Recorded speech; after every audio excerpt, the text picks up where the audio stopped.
Now that I have the Instant Pot, I make yogurt for my family weekly. Hey y'all, it's Amy from harrishomesteadblog.com, and today I'm going to walk you through how I make my homemade Instant Pot yogurt. I used to try to make yogurt in mason jars, wrapped in a towel, stuffed in a cooler for a certain time length, and I made yogurt that way one time. Now that I have the Instant Pot, I make yogurt for my family weekly, and we absolutely love it. We like our yogurt very thick, so I'll show you at the end how we strain it and get that thicker Greek-style yogurt. All you're gonna need is an Instant Pot. Make sure it has the yogurt function right here.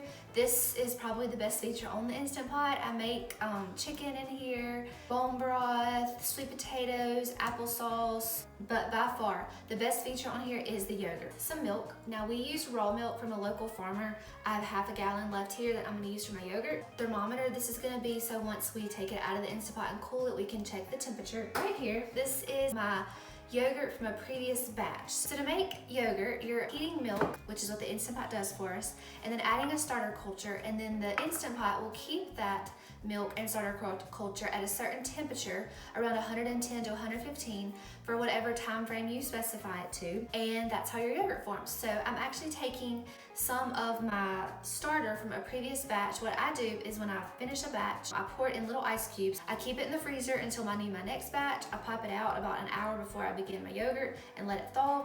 If you don't have a previous batch of yogurt, you have a couple of options. You can buy a starter pack, which I'll link in the description box below, where you add the starter to the milk after it's heated, and that's what takes over your milk to make yogurt. Or you can buy plain yogurt at the grocery store. Just make sure it has not a lot of extra preservatives. You want to keep it as natural as possible.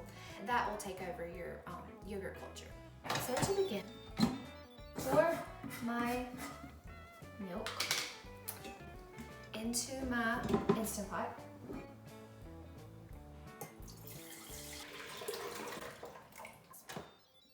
So I'm gonna hit the yogurt button. So when you first click it, it comes to less, normal, and boil. So what we wanna do is boil. It will do all the work for us. When it's finished, it'll say yogurt. This usually takes around 10 or 15 minutes. So right now we're gonna wait on the Instant Pot to bring our milk to its temperature around 180 degrees. When that finishes, we're gonna cool it off and add our starter culture. So while the Instant Pot is bringing our milk to the temperature we need it to, it'll be a great time to like this video and subscribe to my channel so you never miss out on what's happening each week at our Harris Homestead.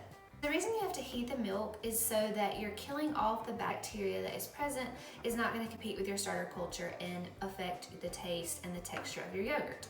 I have attempted to make raw milk yogurt where you don't heat the milk and it stays at its completely natural state, but you have to add some extra thickeners and a different type of starter culture. Results are not as consistent, so I typically stick with this method. For our weekly yogurt, I do make the raw milk yogurt sometimes, and I'll be posting a video at some point on how to do that. So it's been about 20 minutes, and you can now see that my Instant Pot is flashing, well, it was yogurt, Y-O-G-T. So our milk has now come to a temperature of around 180 degrees. So now before we add our starter culture, we want to cool this milk off. Because if we add the starter culture now, we're gonna kill the good bacteria in here that we don't wanna kill, because this is what takes over our milk and makes our yogurt. But carefully take this out, and you can just wait, but I like to speed up the process by putting it in the sink in a ice bath. So I'm gonna go ahead and get that ready now and begin cooling the milk to around 110, 115 degrees. So I'm gonna add ice to my sink.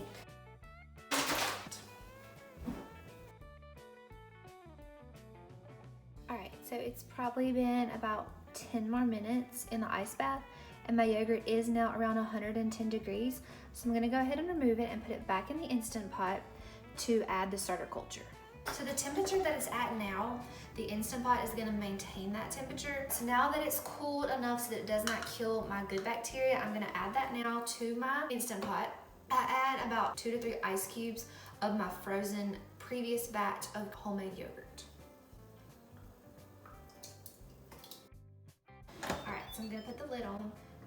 You're not really bringing this to pressure, so it doesn't matter if you have the venting hood to ceiling or not. I'm gonna press yogurt again. Now this time I'm just gonna put it where it says the time. anywhere from 6 to 24 hours. We're gonna do ours 11 or 12. If you have gaps, it is recommended that you ferment yogurt for 24 hours so that all of the lactose is pre-digested for you, which helps restore your gut health and aids with digestion. If for some reason this yogurt finishes in the middle of the night, that is perfectly fine. It's gonna continue to hold that yogurt at that 110, 115 temperature until you take it out. It's just gonna give it some more time to ferment and add even more probiotics. Philosophy, the longer the ferment, the better. I will be back to show you the next steps when it is done fermenting for around 12 hours. The 12 hours has passed that I set my Instant Pot for it to maintain that 110, 115 degree temperature for my yogurt. So I'm gonna go ahead and take it out. So as you can see, all of the cream has risen to the top. Now you can stir that in. We actually like to take this out. It makes your yogurt a better consistency. And then the last step will be to strain it, which I will show you at the very end. And the straining process is actually what makes it that really thick Greek yogurt style. So once I've gotten most of that cream out, it's pretty thick, but it'll get a little thicker if I leave it in the refrigerator overnight, and then we'll do the straining process tomorrow. All right, our yogurt has been in the refrigerator overnight, so now I'm about to strain it. You can stop the yogurt process now if you would like. We just like our yogurt to be thicker, more of a Greek style yogurt, so that's why I do this last step. Take a tea towel, with just a strainer and a glass bowl. We are going to separate the whey from the yogurt, which will thicken it up some more. So it's already pretty thick, but that whey, once you get the whey out, it'll become even thicker. So we're just gonna let our yogurt strain for a few hours, and then I'll come back and scoop it up to store.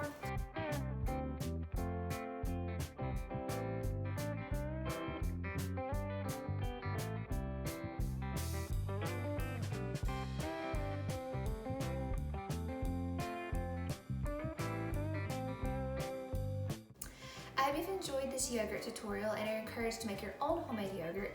It is full of probiotics and no extra sugars and preservatives like the yogurt you get at the grocery store. So if you like this video, go ahead and give me a thumbs up and subscribe to my channel. I post 2 new videos each week on our homegrown lifestyle at our Wholesome Homestead. Thank you all for watching.